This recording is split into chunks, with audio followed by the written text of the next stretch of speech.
risque, mais vous savez, je crois qu'il faut relire Alexis de Tocqueville. Il faut bien comprendre que la démocratie, c'est quelque chose de très très complexe. Et pour moi, il y a deux phénomènes qui s'opposent à ça. D'une part, il y a une volonté pendant 30 ans du pouvoir politique, quel qu'il soit, d'abrutir les gens, d'en faire des tubes digestifs. Finalement, on est passé à une atomisation de l'individu.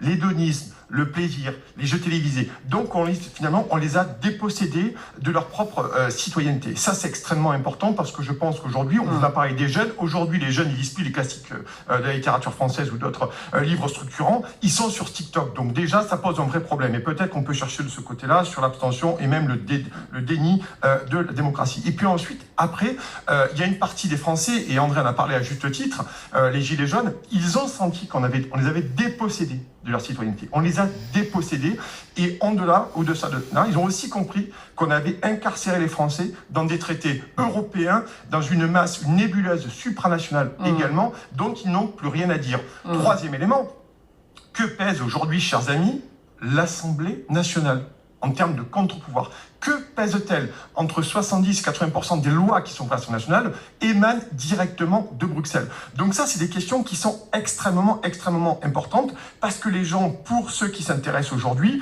et ceux qui ne sont pas allés voter, parce qu'ils ont compris qu'à un moment donné, et je reprendrai le terme d'André, c'est un véritable théâtre, et j'y ajouterai la mascarade démocratique. Finalement, on a essayé de déposséder les Français de leur citoyenneté. On décide pour eux en permanence. C'est un véritable théâtre d'ombre. Pourquoi? Parce qu'il y a une cause à ça. Moi, c'est mon analyse. Il y a une cause à tout ça. C'est pas fait comme ça. C'est pas un cheminement comme ça.